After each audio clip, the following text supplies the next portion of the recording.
दोस्तों आज के टॉपिक में हम यूपी टीजीटी और पीजीटी आर्ट का जो पूरा सिलेबस कवर किया गया है, किन किन पुस्तकों से आपको पढ़ना है अच्छी तरीके से, ऑथेंटिक बुक्स क्या हैं जिससे आप अपनी तैयारी अच्छी तरीके से करेंगे और उसमें से जब काफ़ी प्रश्न आते हैं तो इस वीडियो पे बने रहिएगा।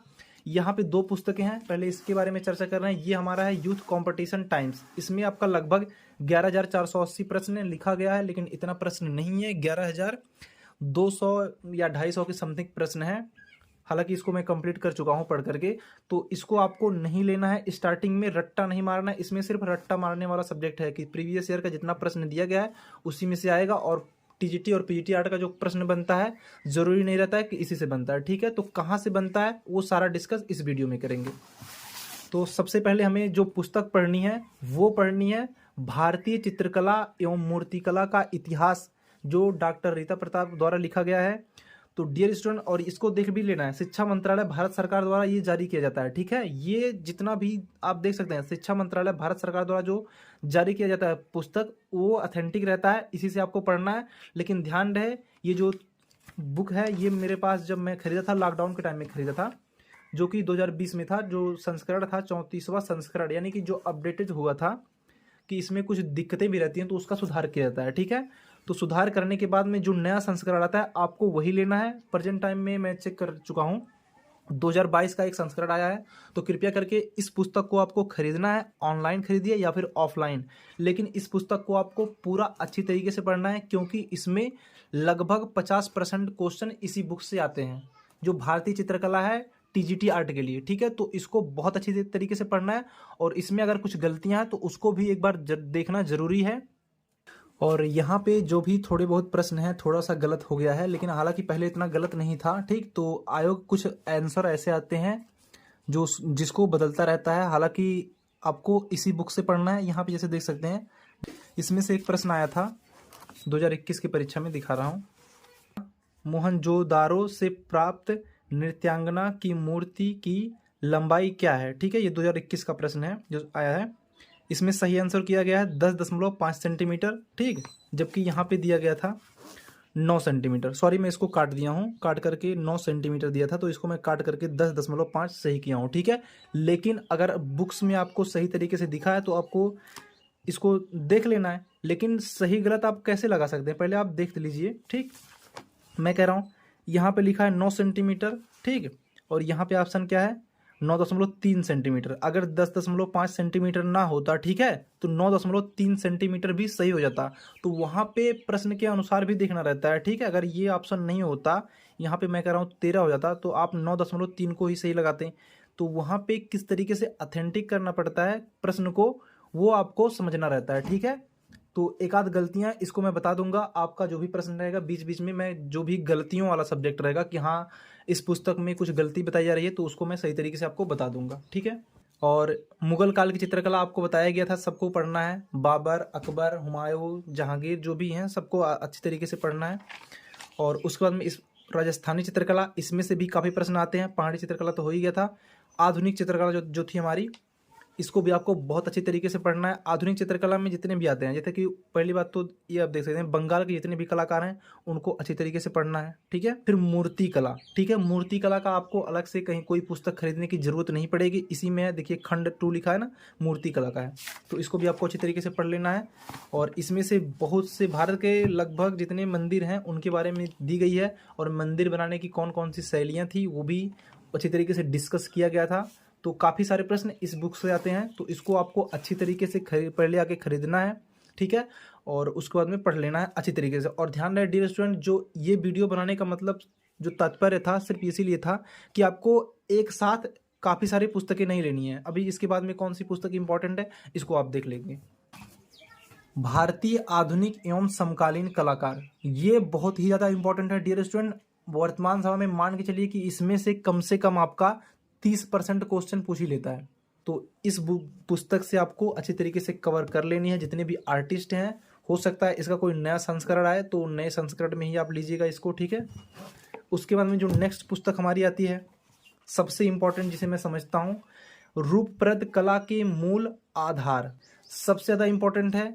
सपोज दैट आपने अगर रट्टा मार करके एग्ज़ाम क्रैक भी कर लिया, निकाल लिया, आर्ट के टीचर बन भी गए, ठीक है, तब भी आप कुछ नहीं कर पाएंगे आगे चल करके। क्यों? क्योंकि आजकल के टाइम में सिर्फ और सिर्फ स्कूल पे जाना ही नहीं रहता है। सरकार दिन ब दिन नए नए अपडेट्स कर रही हैं, आपको आना भी चाहिए, चेकिंग वगैरह हर चीज़ होता है। तो कोशिश यही कीजिएगा, आप चाहे प्राइवेट स्कूल में पढ़ाएं या फिर सरकारी स्कूल में, कहीं पे भी आप टीचर हो या फिर स्टूडेंट हो, आपको फंडामेंटल सबसे ज़्यादा आना चाहिए। इस पुस्तक को आपको अच्छी तरीके से पढ़ना है, ठीक है। यहाँ पे जो इसका सिलेबस है दिया गया है, परिभाषा दी गई है चित्र उस कला की, उसका प्रथम खंड जो है कला क्या है, इसके बारे में अच्छी तरीके से आपको समझना है। फिर कला के तत्व, सबसे ज़्यादा इंपॉर्टेंट चैप्टर, इसको पढ़ना है, किस तरीके से चित्र को व्यवस्थित किया जाता है, सब कुछ बताया गया है।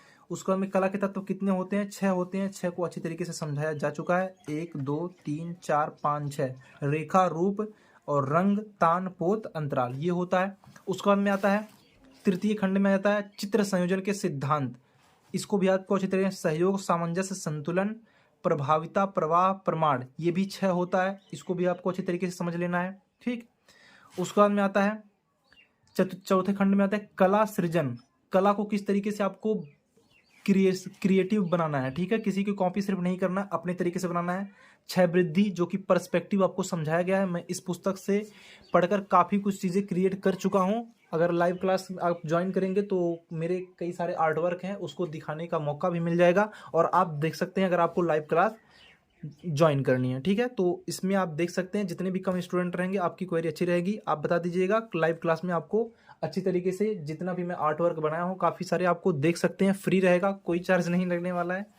और उसके बाद में आता है हमारा वेस्टर्न आर्ट।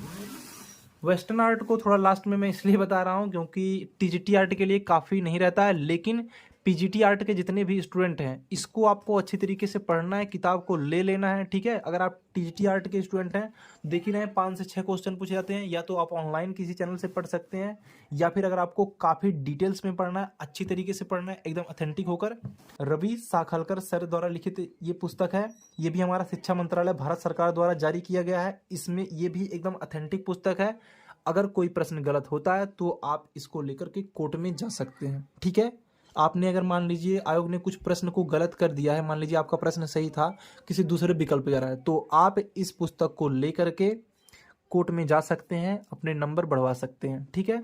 आयोग कुछ भी कर सकता है, काफ़ी सारे प्रश्न हैं। और उसके बाद में ये है, इसमें 2 पुस्तकें हैं, ठीक है। ये हमारा यूरोपीय चित्रकला का इतिहास है। पहले स्टार्टिंग में जैसे हमने पढ़ा था ना, अपना जो पुराना था, ये तो पूरा पाषाण काल, मध्य पाषाण काल, बौद्ध काल की चित्रकला, उसी प्रकार से यूरोपीय चित्रकला का इतिहास है, मान के चले कि आदिकाल की जो है यूरोपीय चित्रकला है, ठीक है। उसके बाद में आता है आधुनिक चित्रकला का इतिहास। ध्यान रहे ये भी वेस्टर्न का ही है, इंडियन आर्ट नहीं है इसमें, ठीक है। ये भी हमारा वेस्टर्न आर्ट का ही है, तो इसको भी अच्छी तरीके से पढ़ लेना है आपको। और इसके बाद में सबसे इंपॉर्टेंट जो आता है लास्ट में, जो लास्ट वाली पुस्तकें होती हैं, टीजीटी के स्टूडेंट हैं, टीजीटी आर्ट की जो शिल्पी है इसको अच्छी तरीके से खरीद लेंगे, ठीक है। शिल्पी आपको खरीद लेना है, ये इसको आपको खरीद लेना है, अच्छी तरीके से पढ़ना है। ध्यान रहे इसको भी पढ़ना है और इसको भी पढ़ना है, टीजीटी और पीजीटी दोनों को पढ़ना है, ठीक है। क्योंकि ये पूरा जो पीजीटी का पढ़ेंगे, क्योंकि इसमें वेस्टर्न का आता है और 10 सेट्स आई थिंक रहते हैं, 10 सेट्स रहते हैं दोनों में, तो इसको आपको अच्छी तरीके से पढ़ लेना है। और उसके बाद में अगर यूथ कंपटीशन, इसको अगर आप पढ़ना चाहें, किताब हालांकि महंगी है, काफ़ी महंगी हो जाती है, 600 के आसपास रहती है, तो इसको आप कम खरीदे तो ही बेटर है। और क्योंकि इसमें दुनिया भर का पूरा खिचड़ी करके रख दिया गया है, तो आप इसको भी खरीद सकते हैं, नहीं भी खरीद सकते हैं, कोई दिक्कत नहीं है। लेकिन टीजीटी आर्ट और पीजीटी आर्ट का जो शिल्पी है दोनों को पढ़ना है, चाहे आप टीजीटी के स्टूडेंट हो या फिर पीजीटी के स्टूडेंट हो। और ये सब पुस्तकें डियर स्टूडेंट सबसे बाद में लेनी है। तो दोस्तों आज के इस वीडियो में जितने भी इम्पोर्टेंट बुक्स थी टीजीटी और पीजीटी आर्ट के लिए, ये सारी डिस्कस की गई हैं। हालांकि कुछ चैप्टर्स अभी भी इसमें छूट जा रहे हैं, जैसा कि करंट अफेयर्स को लेकर के, तो उसको आप अच्छी तरीके से देख लेंगे। लेकिन सभी पुस्तकों को एक साथ नहीं खरीदना है। कौन सी पुस्तकें पहले खरीदनी है आपको बता दिया गया है, जैसे कि रीता प्रताप की बुक्स है। और अगर आपकी कोई क्वेरी हो तो कमेंट सेक्शन में लिख दीजिएगा। और अगर आप लाइव क्लास में अपने डाउट्स को अच्छी तरीके से क्लियर करना चाहते हैं तो वो भी कमेंट में लिखिएगा, नीचे डिस्क्रिप्शन बॉक्स के नीचे जो कमेंट सेक्शन का बॉक्स रहता है उसमें लिखिएगा। तो लाइव क्लास में आपको अच्छी तरीके से बता दिया जाएगा कि बुक्स को किस तरीके से पढ़नी है, क्योंकि मेरे पास पूरी टोटल बुक्स हैं। और अगर आप मेरी पेंटिंग्स को देखना चाहते हैं अच्छी तरीके से कि किस तरीके से मैं काम करता हूँ, काफ़ी सारे स्टूडेंट हैं जिन्हें मैं फिजिकली दिखाता हूँ, जो भी हमारे स्टूडेंट हैं फिजिकली, तो अगर आप लोग लाइव क्लास में देखना चाहते हैं तो कमेंट सेक्शन में जरूर लिखिएगा। उसके लिए भी मैं लाइव क्लास में सारी बुक्स को अच्छी तरीके से रिव्यू में सही तरीके से दिखाऊंगा और जो भी आपके क्वेरी हैं तुरंत ही क्लियर किए जाएंगे। तो दोस्तों, आज का वीडियो देखने के लिए बहुत बहुत धन्यवाद। मिलते हैं किसी अगले नए टॉपिक में, तब तक के लिए धन्यवाद।